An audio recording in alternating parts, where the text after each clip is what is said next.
Sa ngalan ng Ama at ng Anak at ng Espiritu Santo, Amen. ang pagpapala ng ating Panginoong Hesukristo, ang pag-ibig ng Diyos Ama, at ang pakikipagkaisa ng Espiritu Santo, naway sumainiyong lahat. At sumaiyo rin.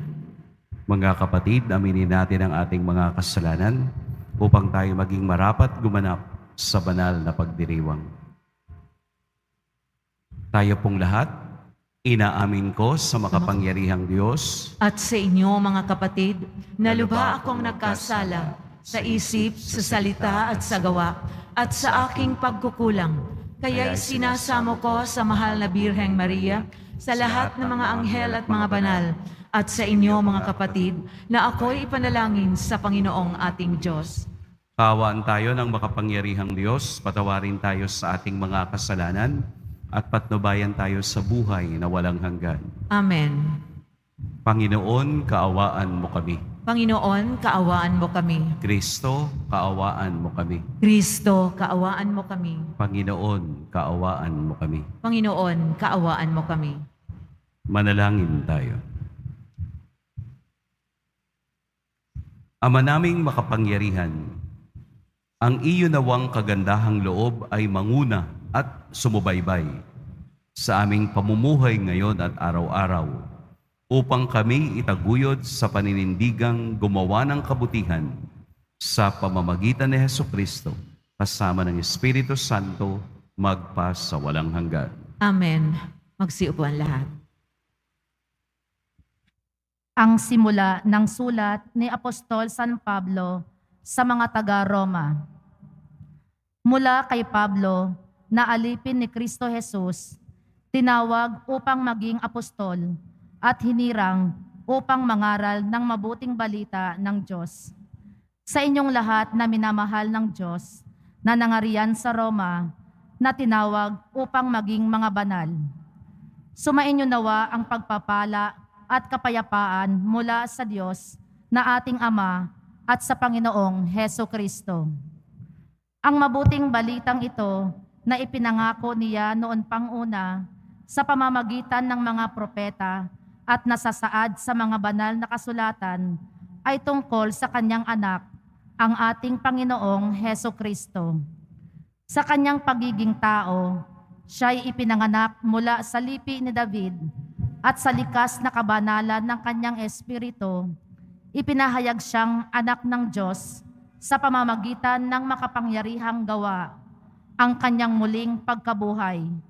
Sa pamamagitan niya, tinanggap namin sa Diyos ang kaloob na maging apostol upang ang lahat ng bansa ay akayin sa pananampalataya at pagsunod sa Kanya. Kabilang din kayo sa mga tinawag na maging tagasunod ni Hesukristo. Ang salita ng Diyos. Salamat sa Diyos. Ang Diyos na rin ang naghayag ng handog niyang pagliligtas. Ang Diyos na rin ang naghayag ng handog niyang pagliligtas. Umawit ng bagong awit at sa poon ay ialay, pagkat yaong ginawa niya ay kahanga-hangang tunay. Sa sariling lakas niya at taglay na kabanalan, walang hirap na natamo yaong hangad na tagumpay. Ang Diyos na rin ang naghayag ng handog niyang pagliligtas. Ang tagumpay niyang ito, siya na rin ang naghayag sa harap ng mga bansay na hayag ang pagliligtas. Ang pangako sa Israel, lubos niyang tinutupad. Ang Diyos na rin ang naghayag ng handog niyang pagliligtas. Tapat siya sa kanila at ang pag-ibig ay wagas. Ang tagumpay ng ating Diyos kahit saan ay namalas. Magkaingay na may galak yaong lahat sa daigdig. Ang poon ay buong galak na purihin sa pag-awit. Ang Diyos na rin ang naghayag ng Diyos niyang pagliligtas. Tumayo na po ang lahat ng...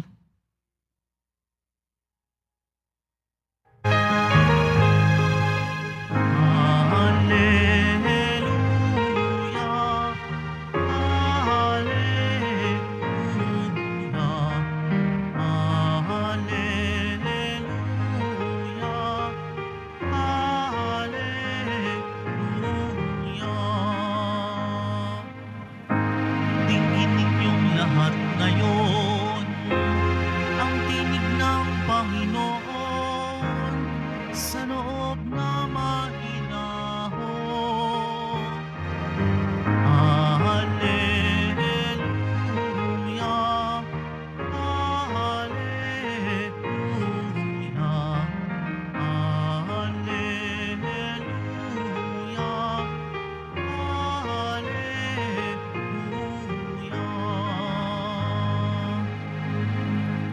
Sumainyo ang Panginoon, At sumairin. ang mabuting balita ng Panginoon ayon kay San Lucas. Papuri sa iyo, Panginoon.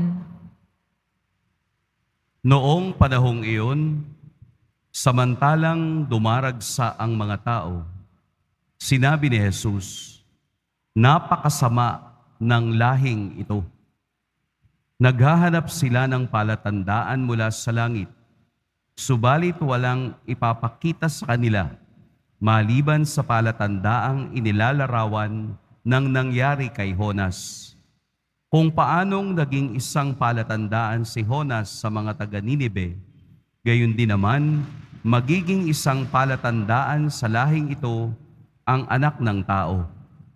Sa araw ng paghuhukom, titindig ang reyna ng timog laban sa lahing ito at sila'y hahatulan niya ng kaparusahan, sapagkat nanggaling siya sa dulo ng daigdig upang pakinggan ang karunungan ni Solomon.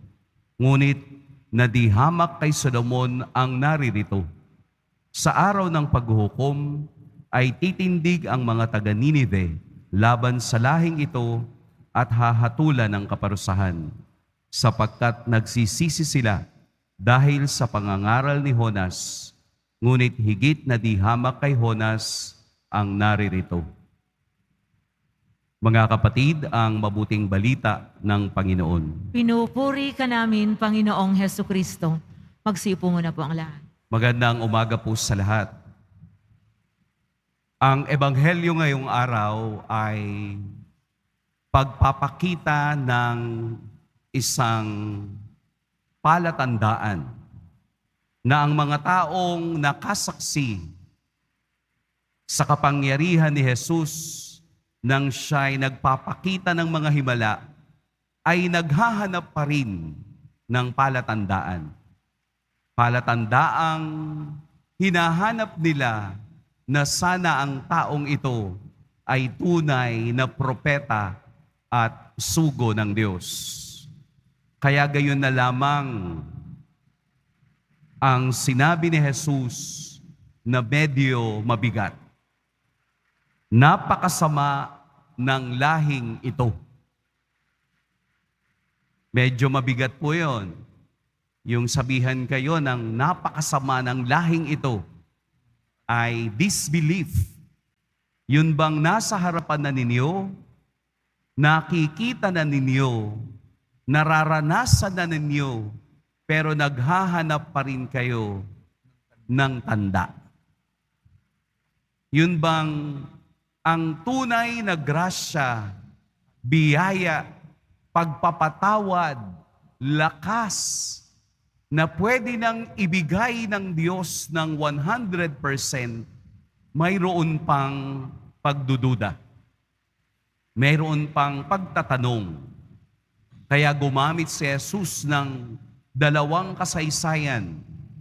Ang kasaysayan ni Honas nang siya ay nagpangaral sa Ninive na 3 araw na si Honas ay nasa tiyan ng balyena. At yun namang reyna ng timog ay pumunta kay Solomon upang makarinig ng mga salitang full of wisdom na galing kay Solomon. Yun ngang dalawang yun na pangyayari sa buhay nila o sa kasaysayan nila ay nagpabilib sa mga tao nung panahon nila. Bakit nung henerasyon ni Jesus, eto na ang 100% na Espiritu ng Diyos ay hindi pa rin naniniwala. Mayroon pa ring pagdududa at paghahanap ng tanda. Ngayon ay panibagong henerasyon. Henerasyon na wala naman talagang pinagkaiba. At ito rin ang nasasabi sa atin ng ating poon na napakasamang lahi nito. Bakit? Dahil marami pa rin tayong pagdududa na ginagawa sa Diyos. Ang kaniyang palatandaan na ito ang aking katawan na ibinibigay ko sa inyo. isang palatandaan ng kaligtasan at daan patungo sa langit, marami pa rin ang nagdududa. Sana po sa ating buhay Kristiyano, maraming palatandaang ibinibigay ang Diyos upang patuloy kang maniwala sa Kanya. Palatandaang hindi natin minsan napapansin dahil mas naghahanap tayo ng mas konkretong palatandaan mula sa Diyos.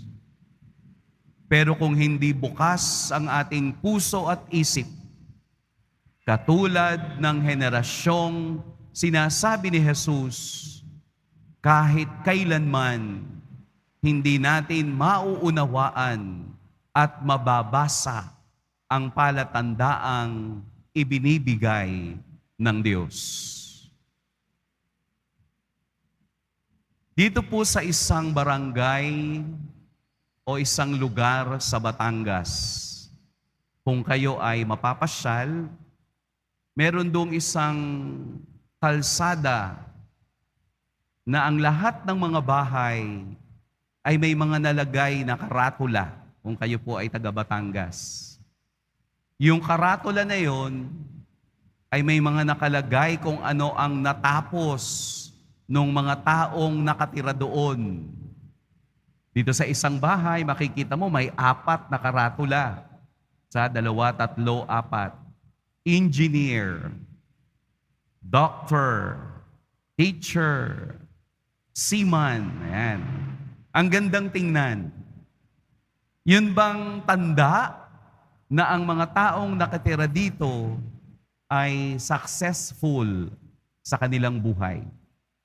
Na sa likod ng mga tanda na yan, ng mga signs na yan, ay mayroong pagpupunyagi at pagtsatsaga upang makamit nila yung bagay na gusto nila. Kaya mas maraming tanda, mas successful yung bahay. Napakaganda. Hindi ba sa ating bahay, sinasabit natin yung ating mga diploma? Kasi tanda ito ng ating pagtsatsaga. Karangalang ibinibigay natin at ipinapakita sa lahat na ako ay isa ng ganap na professional. Pero sa likod niya yan, hirap at pagod ang aking puhunan. Ang tanda ng krus ay hindi lamang palamuti, kung hindi tanda na sa likod ng katotohanang may krus, may taong tumubos sa kasalanan ng tao. Isang tanda ng awa at biyaya ng Diyos na palagi nating binabalikan dahil umaagos palagi ang biyayang ito sa gustong humingi at sa gustong maranasan ang pagmamahal ng Diyos. Kaya nga kung maglalagay kayo ng tanda, gawin nating makabuluhan at makatotohanan na nakaugnay sa ating pag-ibig at paniniwala sa ating Diyos, sa poong Jesus Nazareno. At ang araw na ito ay tanda ng ibinigay niya na ang araw na inumpisahan ng pagbibiyaya ay magpapatuloy hanggang ako ay magtiyaga sa paniniwalang kasama ng hirap at pasakit, patuloy akong magbubunyi sa hamon ng buhay. Gawing masaya at positibo ang Lunes upang buong linggo ay positibo at masaya ang buhay mong nakasalalay sa Diyos.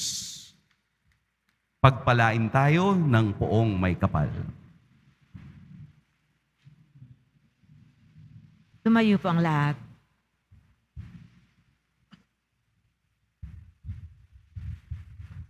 Minamahal kong mga kapatid, bumabaling tayo sa pananalangin sa Diyos Ama para sa biyaya ng pagbabagong buhay at makatugon ng may katatagan sa panawagan ni Kristo sa pagbabalik loob.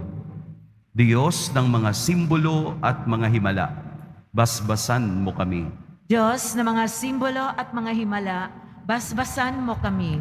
Ang mga puso ng lahat ng lalaki at babae, naway mapanumbalik sa Panginoon na tumatawag sa daigdig sa pagsisisi, manalangin tayo. Diyos ng mga simbolo at mga himala, basbasan mo kami. Atin nawang tanggapin ang buong mensahe ng Ebanghelyo, pati na ang mga salitang bumibigkas ng pagsubok at krus sa buhay, manalangin tayo.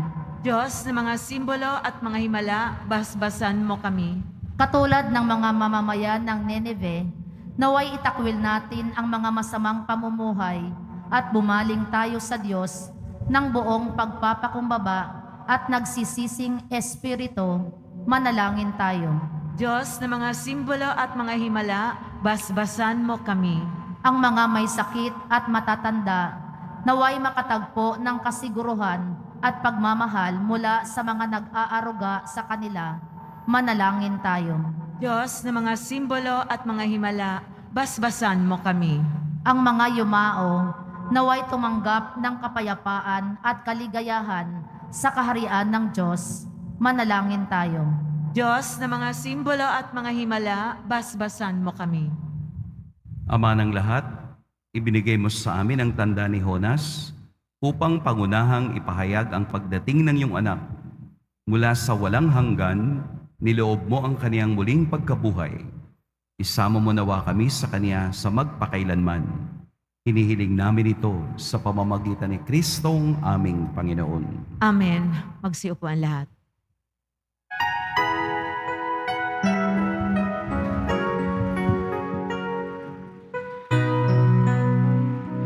Itong alak at tinapay ay handog sa'yo, Ama. Ito'y bunga ng aming gawang iyong pinagpala. Sumasamo ang iyong bayan, tanggapin iyong basbasan nang sa amin maging tunay na katawan at dugo ng iyong anak. Tumayo po ang lahat. Manalangin kayo mga kapatid upang ang paghahain natin ay kalugdan ng Diyos amang makapangyarihan. Tanggapin nawa ng Panginoon itong paghahain sa iyong mga kamay sa kapurihan niya at karangalan sa ating kapakinabangan at sa buong sambayanan niyang banal. Ama naming lumikha, tanggapin mo ang aming mga panalangin na sumasaliw sa aming paghahain upang sa ginaganap naming pagdiriwang kami makatawid sa kaluwalhatian sa pamamagitan ni Hesukristo kasama ng Espiritu Santo magpa sa walang hanggan. Amen. Sumainyo ang Panginoon. At sumairin, Itaas sa Diyos ang inyong puso at diwa. itinaas na namin sa Panginoon. Pasalamatan natin ang Panginoong ating Diyos. Marapat na siya ay pasalamatan. Ama naming makapangyarihan, tunay ngang marapat na ikaw ay aming pasalamatan. Pinagbibigyan mong ito'y aming maihayag, kahit na ito'y walang anumang maidaragdag, sa kadakilaang sa iyo ay likas. Sa pagpupuri nami ang nakikinabang, ay kami ring iyong pinakikiharapan sa pamamagitan ng iyong anak na minamahal. Kaya kaisa ng mga anghel na nagsisiawit ng papuri sa iyo, nang walang humpay sa kalangitan, kami nagbubunyi sa iyong kadakilaan. Santo, Santo, Santo, Panginoong Diyos ng mga hukbo, napupuno ang langit at lupa ng kadakilaan mo, o sana sa kaitaasan. Pinagpala ang naparirito sa ngalan ng Panginoon, o sana sa kaitaasan. Lumuhod po ang lahat.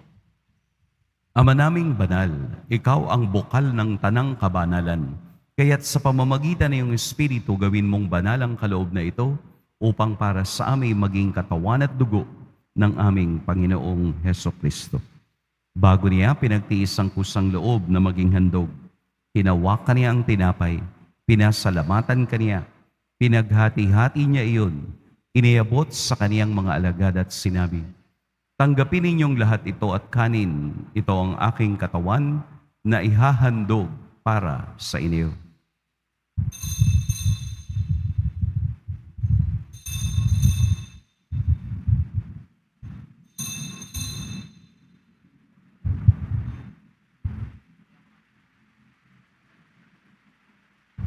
Gayon din naman noong matapos ang hapunan, hinawa kaniya ang kalis. Muli kaniyang pinasalamatan. Iniabot niya ang kalis sa kaniyang mga alagad at sinabi, "Tanggapin ninyong lahat ito at inumin. Ito ang kalis ng aking dugo, ng bago at walang hanggang tipan. Ang aking dugo na ibubuhos para sa inyo at para sa lahat, sa ikapagpapatawad ng mga kasalanan. Gawin ninyo ito sa pag-alala sa akin."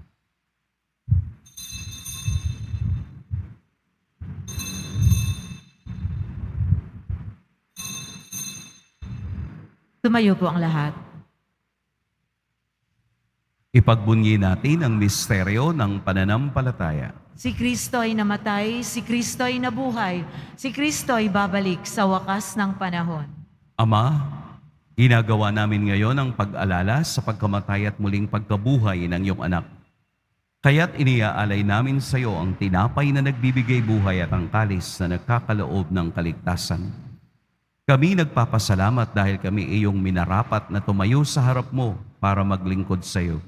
Isinasamo namin kaming magsasalo-salo sa katawan at dugo ni Kristo ay mabuklod sa pagkakaisa sa pamamagitan ng Espiritu Santo. Ama, lingapin mo ang iyong simbahang laganap sa buong daigdig. Puspusin mo kami sa pag-ibig kay San Francisco na aming Papa at ni Jose na aming Obispo at ng Tanang Kaparian. Alalahanin mo rin ang mga kapatid naming nahimlay nang may pag-asang sila'y muling mabubuhay, gayon din ang lahat ng mga pumanaw. Kaawaan mo sila at patuloyin sa iyong kaliwanagan. Kaawaan mo at pagindapating kaming lahat na makasalo sa iyong buhay na walang wakas. Kaisa ng mahal na Birheng Maria na ina ng Diyos, ng kabiyak ng puso niyang si San Jose, kaisa ng mga apostol ni San Juan Bautista, at ng lahat ng mga banal na namuhay dito sa daigdig ng kalugod-lugod sa iyo, maipagdiwang nawa namin ang pagpupuri sa ikararangal mo sa pamamagitan ng iyong anak na aming Panginoong Hesukristo. Sa pamamagitan ni Kristo, kasama niya at sa Kaniya, ang lahat ng parangal at papuri sa iyo, Diyos Amang makapangyarihan, kasama ng Espiritu Santo, magpa sa walang hanggan. Amen. Sa tagubilin ng mga nakagagaling na utos at sa turo ni Jesus na Panginoon natin at Diyos, ipahayag natin ng lakas loob. Ama namin, Sumasalangit ka, sambahin ang ngalan mo, mapasa amin ang kaharian mo, sundin ang loob mo dito sa lupa para nang sa langit. Bigyan mo kami ngayon ng aming kakanin sa araw-araw at patawarin mo kami sa aming mga sala para ng pagpapatawad namin sa nagkakasala sa amin at huwag mo kaming ipahintulot sa tukso at iadya mo kami sa lahat ng masama. hinihiling namin kami iadya sa lahat ng masama, pagkalooban ng kapayapaan araw-araw, iligtas sa kasalanan at ilayo sa lahat ng kapahamakan, samantalang aming pinananabikan ang dakilang araw ng pagpapahayag ng tagapagligtas naming si Hesukristo. Sapagkat iyo ang kaharian at ang kapangyarihan at ang kapurihan magpakailanman. Amen. Panginoong Hesukristo, sinabi mo sa iyong mga apostol, kapayapaan ang iniiwan ko sa inyo, ang aking kapayapaan ang ibinibigay ko sa inyo. Tunghayan mo ang aming pananampalataya at huwag ang aming pagkakasala. Pagkalooban mo kami ng kapayapaan at pagkakaisa ayon sa iyong kalooban, kasama ng Espiritu Santo, magpa sa walang hanggan. Amen. Ang kapayapaan ng Panginoon naway laging sumainyong lahat. At sumairin. Magbigayan kayo ng kapayapaan sa isa't isa.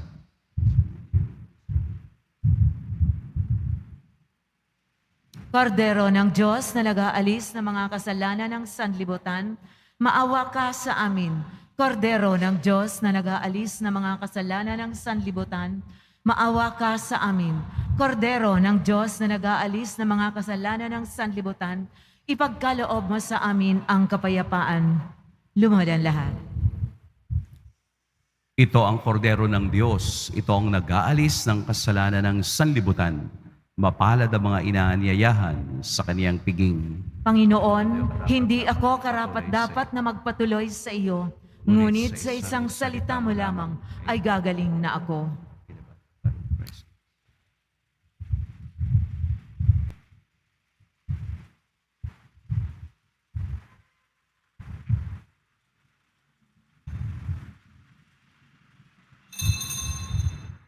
Para sa lahat ng tatanggap ng banal na komunyon, sasagot po tayo ng amen pagkasabi ng pari o ng lay minister ng katawan ni Kristo at isupo agad sa bibig bago umalis sa harapan ng pari o ng lay minister.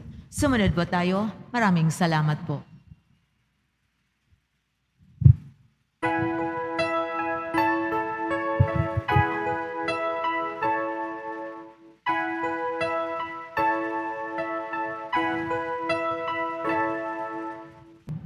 Tumayo na po ang lahat.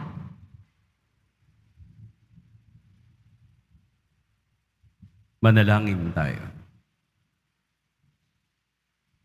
Ama naming mapagmahal, ngayong kami iyong pinapakinabang sa katawat dugong banal, iniluluhog namin sa dakila mong kabutihan sa tanan, na kami gawin mong kasalo sa iyong buhay, sa pamamagitan ni Hesukristo, kasama ng Espiritu Santo, magpa sa walang hanggan. Amen. Sumainyo ang Panginoon. At sumairin. Yumuko kayo para sa pagbabasbas. Mahal na poong Jesus Nazareno, inihayag mo sa pamamagitan ng krus ang walang maliw na pag-ibig ng Diyos sa sangkatauhan. Pakinggan mo po ang kahilingan ng iyong angkan na nagsusumamo sa iyo. Makamtanawa nila ang iyong katugunan at tanggapin ang kasagutan na may utang na loob na tinatanaw. Basbasan din po ninyo ang mga daladala nilang mga imahen at dasalan. Sa pamamagitan ng bendisyon na ito, naway maalala nilang mga pangako dala noon sa binyag, na ikaw ang kanilang iibigin at paglilingkuran bilang Panginoon, magpa sa walang hanggan. Amen. At pagpalain kayo ng makapangyarihan at mapagmahal na Diyos, ang Ama at Anak at Espiritu Santo. Amen. Tapos na ang ating pagdiriwang, humayo kayong taglayang kapayapaan ng poong Jesus Nazareno. Salamat sa Diyos.